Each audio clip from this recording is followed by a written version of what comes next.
اللہ کے نبی سے پوچھا گیا یا رسول اللہ مسلمان آپ کا امتی کنجوس ہو سکتا ہے؟ کہاں ہو سکتا ہے؟ آپ کا امتی مسلمان بزدل ہو سکتا ہے؟ کہاں ہو سکتا ہے؟ یا رسول اللہ مسلمان آپ کا امتی جھوٹ بول سکتا ہے؟ کہا نہیں، جھوٹ نہیں بول سکتا، جھوٹ نہیں بول سکتا۔ آپ نے فرمایا میرا امتی ہر عیب کر سکتا ہے، دو کام نہیں کرے گا، اگر میرا ہے تو دو نہیں کرے گا، ایک جھوٹ نہیں بولے گا، ایک دھوکہ نہیں دے گا۔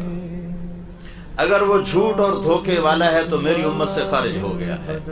نماز چھوڑنے سے نہیں کہا میری امت سے خارج ہو گیا، روزہ چھوڑنے پر نہیں کہا میری امت سے خارج ہو گیا، زکوٰۃ چھوڑنے پر نہیں فرمایا میری امت سے خارج ہو گیا، شراب پینے پر نہیں فرمایا میری امت سے خارج ہو گیا، زنا کرنے پر نہیں فرمایا میری امت سے خارج ہو گیا، حج چھوڑنے پر نہیں فرمایا میری امت سے خارج ہو گیا، جھوٹ اور دھوکے پر فرمایا میری امت سے خارج ہو گیا۔ من غش فلیس منا، جس نے کسی کو دھوکہ دیا میری امت میں سے نہیں۔ جھوٹ بولنے والا، دھوکہ دینے والا، وہ میری امت سے نکل گیا ہے۔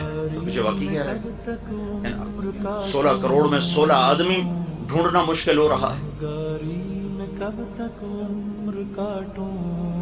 اس معاشرے میں ظلم چلتا ہے، اس معاشرے میں جھوٹ چلتا ہے، اس معاشرے میں خیانت چلتی ہے، دھوکہ، فراڈ، فریب چلتا ہے، اس معاشرے کے لیے ذلیل ہونا طے کر دیا جاتا ہے۔ جب قوموں میں ظلم آ جاتا ہے، خیانت آ جاتی ہے، جھوٹ آ جاتا ہے، ریڑھی والے کو کون جھوٹ بلوا رہا ہے؟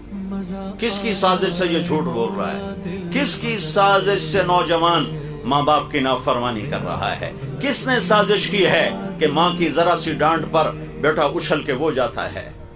کس نے یہ سازش کی ہے باپ کی تھوڑی سی آنکھیں دکھانے پر بیٹا گریبان پکڑنے کو آ جاتا ہے؟ میں نے اپنے کانوں سے سنا، ایک بچی ماں کو کہہ رہی تھی بھوک نہیں، بھوک نہیں، اور اس کی ماں کے بڑے بڑے آنسو ایسے گر رہے تھے۔ یہ کس کی سازش ہے؟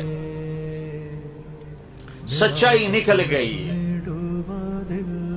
جھوٹ نے ڈیرے ڈال لیے، انصاف نکل گیا، ظلم کی گھٹائیں چھا گئیں، دیانت رخصت ہو گئی، بددیانتی تجارت بن گئی، فراڈ تجارت بن گئی، دھوکہ تجارت کے نام پر دھوکہ۔ یہ کس کی سازش سے ہوا ہے؟ میرے اپنے کردار خوشی سے ہوا ہے، میرے اپنے پاؤں پہ کلہاڑی مارنے سے ہوا ہے۔ پھر اور بہت سے اسباب ساتھ جمع ہو جاتے ہیں، لیکن کسی قوم کی ہلاکت کے 3 بڑے سبب ہیں: ایک ظلم، جھوٹ، خیانت۔